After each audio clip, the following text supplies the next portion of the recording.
Hello बच्चों, good morning. तो बच्चों, आज हम लोग रसखान कृत सवैया जो हम लोगों ने कल के वीडियो में पढ़ा था उसके आगे का पढ़ेंगे। तो चलिए सबसे पहले हम इस पूरी सवैया को पढ़ लेते हैं अच्छे से, इसके बाद हम इसके अर्थ को समझेंगे। हाँ बच्चों, देखिए 3 सवैया पढ़ लिया था हम लोगों ने, आज हम चौथा सवैया पढ़ने जा रहे हैं। तो देखिए, जा दिन ते वह नंद को छोरा, या बन धेनु चराए गयो है, मोहनी तानन गोधन गावन, गावत बेनु बजाय रिझाए गयो है। वह दिन सो कछ टोना सो कई रसखान हिये में समाये गयो है। को न काहू की कान करे, सिगरो ब्रज बीर बिकाए गयो है, और सिगरो ब्रज बीर बिकाए गयो है। तो प्रस्तुत सवैया में ब्रज के गोपियों पर श्री कृष्ण के मनमोहक प्रभाव का सुंदर चित्रण प्रस्तुत किया गया है। इसमें भी एक गोपी दूसरी गोपी से कह रही है, क्या कह रही है कि जा दिनते वह नंद को छोरा, छोरा माने बेटा, छोरा माने पुत्र या बेटा। तो कहती है कि हे सखी, जिस दिन से वह नंद का लाडला बालक इस वन में आकर गायों को चरा गया है, जिस दिन से वह नंद का लाडला अर्थात नंद बाबा का पुत्र छोरा वन धेनु चराए गयो है, क्या करके गया है, इस वन में आकर गायों को चरा कर गया है। तथा मोहिनी तानन गोधन गावत बेनु बजाय रिझाए गयो है, तथा अपनी मोहिनी तान सुना करके, तथा अपनी मोहिनी तान सुना करके, और तान किसकी, बंशी की। तो क्या करके गया है, अपनी मोहिनी तान सुना कर गया है और बंसी बजा करके हम सभी को रिझाए गयो है, रिझा गया है। ठीक है, दोनों लाइन ऊपर की एक बार फिर से देख लीजिए। जा दिनते वह नंद को छोरा, या बन धेनु चराए गयो है, मोहन तानन गोधन गावत बेनु बजाए रिझाए गयो है। रसखान कवि कह रहे हैं कि एक सखी दूसरी से कह रही है कि जिस दिन से वह नंद का पुत्र अर्थात उनका लाडला बालक इस वन में आकर के गायों को चरा कर गया है, तथा अपनी मोहिनी तान सुनाकर और बंशी बजाकर उसने हम सभी को रिझाए गयो है, अर्थात रिझा लिया है, रिझा गया है। वह दिन सो कुछ टोना सो कय रसखान हिये में समाये गयो है। अब क्या कहती हैं कि उसी दिन से ऐसा प्रतीत हो रहा है, वह दिन सो कछ टोना सो कय, उस दिन से ऐसा प्रतीत होता है जैसे उसने कोई जादू सा हमारे मन पर कर दिया हो, और जादू करके हमारे मन में हिये में समाये गए, हिये माने हृदय यानी मन में। तो रसखान हिये में समाये गए हो। रसखान कवि कहते हैं कि सखियाँ क्या कह रही हैं, एक सखी दूसरी से क्या कह रही है कि जिस दिन से, क्या कहती है कि जिस दिन से वो इस गोकुल में इस जो है आकर के क्या क्या कर गया है, धेनु चराए गए हो, गाय चराया है उसने, मोहन तानन गोधन गावत, और क्या कर गया है, और क्या कर गया है, अपने मोहिनी तान सुनाकर बंसी बजाकर हमको रिझा गया है। बस उसी दिन से ऐसा मालूम पड़ता है, ऐसा जान पड़ता है जैसे रसखान हिये में समाये गए है। रसखान कवि कहते हैं कि ऐसा मालूम पड़ता है जैसे उसने कोई जादू सा करके हमारे हृदय में प्रवेश कर लिया है, जादू सा हम लोगों के ऊपर कोई जादू सा करके हमारे हृदय में प्रवेश कर गया है। इसलिए को न काहू की कहानी करे, इसलिए अब कोई भी गोपी किसी की मर्यादा का पालन नहीं करती, किसी भी मर्यादा का पालन करना छोड़ दिया है। किसने, गोपिकाओं ने। सिगरो ब्रज बीर बिकाए गयो है, उन्होंने तो अपनी लाज शर्म त्याग दी है। किसने, गोपिकाओं ने क्या कर दी है, को न काहू की कहानी करे। अब इसमें किसी को किसी की बात की परवाह नहीं है कि वो क्या कर रही हैं, कोई अपने अपने मर्यादा का पालन नहीं कर पा रही हैं। उन्होंने तो अपनी लाज शर्म ही त्याग दी है, अर्थात अपनी मर्यादा को ही दांव पर लगा दिया है। ऐसा मालूम पड़ता है जैसे सिगरो ब्रज बीर बिकाए गयो है, ऐसा प्रतीत होता है, ऐसा मालूम पड़ता है मानो संपूर्ण ब्रज ही उस कृष्ण के हाथों बिक गया है। कैसा लगता है, जैसे संपूर्ण ब्रज ही उस कृष्ण के हाथों बिक गया है। ठीक है बच्चों, तो आप लोगों ने ये सवैया पढ़ा और इसका काव्यगत सौंदर्य आपको देखना है। तो देखिए यहाँ पर गोपियों पर कृष्ण के प्रेम का जादू दृष्टव्य है, यानी ऐसा जादू जो है वर्णित किया गया है रसखान कवि द्वारा कि एकदम सजीव और जीवंत प्रतीत होता है। और भाषा इसकी ब्रज भाषा है जो सभी सवैया में है। शैली मुक्तक है। छंद आप जान ही रहे हैं कि सवैया पढ़ रहे हैं। और रस इसमें होगा श्रृंगार रस। और अलंकार अनुप्रास अलंकार है। ठीक है, अनुप्रास अलंकार है। अब आइए इसके आगे का सवैया पढ़ते हैं। कान भये बस बांसुरी के अब कौन सखी हमको चाहिए। अब क्या कह रही हैं, कान भये बस बांसुरी के अब कौन सखी हमको चाहिए। और निसदेव से रहे संग साथ चली यह संग साथ लगी यह सौतन तापन क्यों सहिए। जिन मोह लियो मनमोहन को रसखान सदा हमको दही हैं। और मिल आओ सबे सखी भागी चलें अब तो ब्रज में बांसुरी रही है। तो अब देखिए भगवान श्री कृष्ण का बांसुरी के प्रति सम्मान देख करके, उनका प्रेम देख करके गोपियाँ बांसुरी से ईर्ष्या करने लगती हैं प्रस्तुत सवैया में और आपस में बातचीत कर रही हैं। और एक गोपिका दूसरी गोपिका से कह रही है, क्या कहती है, कान भये बस बांसुरी के। हे सखी, कन्हैया तो बांसुरी के वशीभूत हो गए हैं। हे सखी, जो है श्री कृष्ण तो अब बंसी के अर्थात बांसुरी के ही वशीभूत हो गए हैं, अर्थात उस बांसुरी ने उनको अपने वश में कर लिया है। अब कौन सखी हमको चाहिए, अब हम लोगों को यहाँ कौन पूछेगा, अब हम लोगों को यहाँ कौन प्रेम करेगा, हम लोगों को यहाँ कौन पूछेगा। निसद्योस, निस माने निशा अर्थात रात्रि और द्योस माने दिन। तो निसद्योस रहे संग साथ लगे यह और बांसुरी को क्या कह रही हैं, अपने सौतन बताती हैं।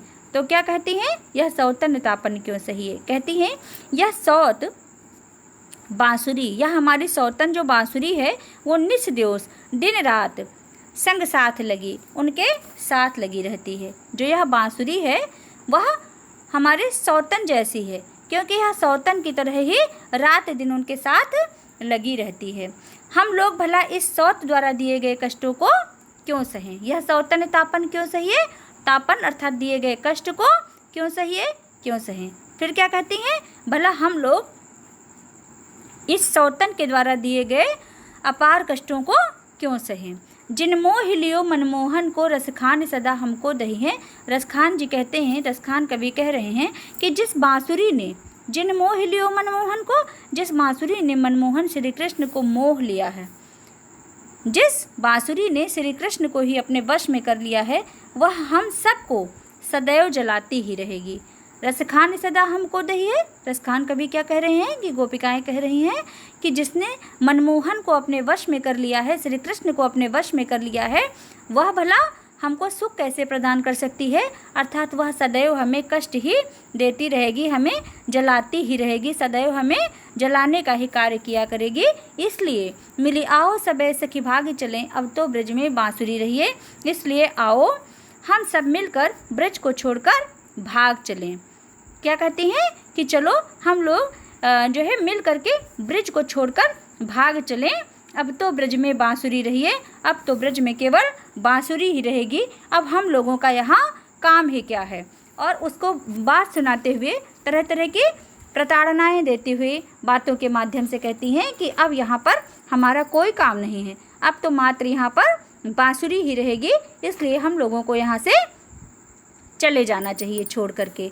और इसमें देखिए इस पद में गोपिकाओं के सौतिया डाह का बड़ा ही स्वाभाविक चित्रण किया गया है। सौतिया यानी सौतन के द्वारा दिए गए कष्ट का बड़ा ही मार्मिक और स्वाभाविक चित्रण किया गया है। अनुप्रास अलंकार की छटा विद्यमान है और इसके भाव साम्य में आप लिख सकते हैं, मुरली तो गोपाल ही भावती सुनरी सखी जदपि नंद लाल ही नाना भांति नचावती। और आप इसके समान कोई और भी लिख सकते हैं, कहीं और भी आपको ऐसा कोई भाव साम्य मिल जाए तो आप लिख सकेंगे। फिर देखिए आगे क्या कहती हैं, मोर पखा सिर ऊपर रखी हूँ गुंज की माल गले पहरोंगी, ओढ़ पितंबर ले लकुटी बन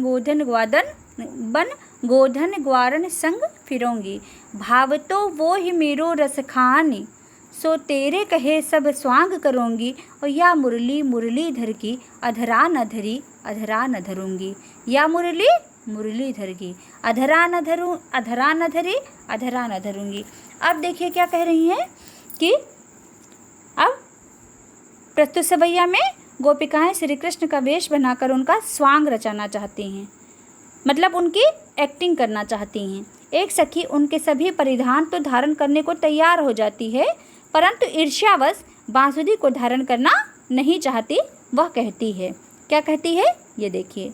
मोर पखा सिर ऊपर रखी हूँ और गुंज की माल गले पहिरूंगी। हे सखी, मैं भगवान श्री कृष्ण के मोर पंख को सिर के ऊपर रख लूँगी। मोर पखा सिर ऊपर रखी हूँ, मोर पखा माने मोर का पंख, और सिर ऊपर रखी हूँ, सिर के ऊपर रख लूँगी। गुंज की माल गले पहिरूंगी, और गुंज माने गुंगची, गुंज माने गुंगची, तो इसकी माला क्या कहती हैं, गले में वनमाला धारण कर लूँगी। गले में गूंज की माला अर्थात गुंगची की माला भी धारण कर लूँगी, अर्थात वनमाला को धारण कर लूँगी। और ओढ़ पीताम्बर ले लकुटी, पीताम्बर ओढ़ कर, लकुटी लेकर बनगोधन ग्वारन संग फिरूंगी। और क्या करूँगी, गायों और ग्वाल बालों के साथ साथ मैं भी वन में घूम लूँगी।